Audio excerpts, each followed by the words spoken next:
E aí você tem que pensar em todas as variáveis que pode ocorrer na hora de você montar o preço. Você pode pensar, ó, mudança de atrativo. Agora então na pandemia é muito comum, né?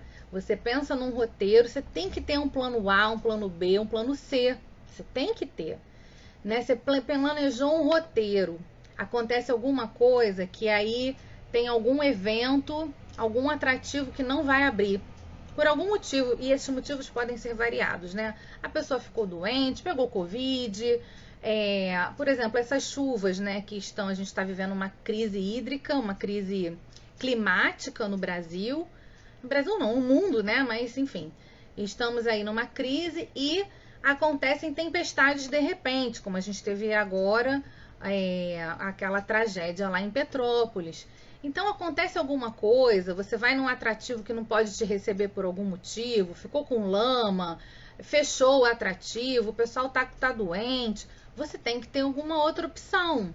Se você não tiver uma segunda opção, você vai ter que cancelar o seu serviço. É mais inteligente você pensar nisso antes. Se você se programar antes e pensar quais as opções que você tem, você não vai ser pego de surpresa por essas coisas que acontecem na vida, né? E acontece mesmo. Então você não vai ser pego de surpresa. A possibilidade de mudar de atrativo, você tem que ter uma lista de opções caso o que você planejou não funcione. Se você mudou o atrativo, vai mudar a quilometragem. E aí, como é que é isso na empresa de transporte? Né? Quanto isso vai custar de extra? Você também tem que pensar na quantidade de pessoas que você quer trabalhar.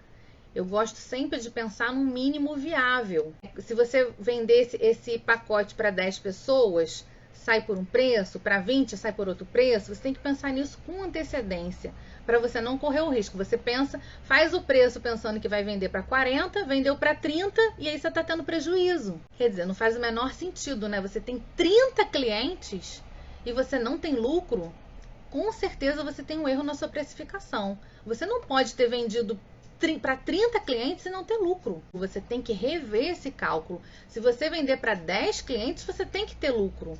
Então, de que maneira você vai fazer esse cálculo para você não correr esse risco de vender para 30 e não ter lucro?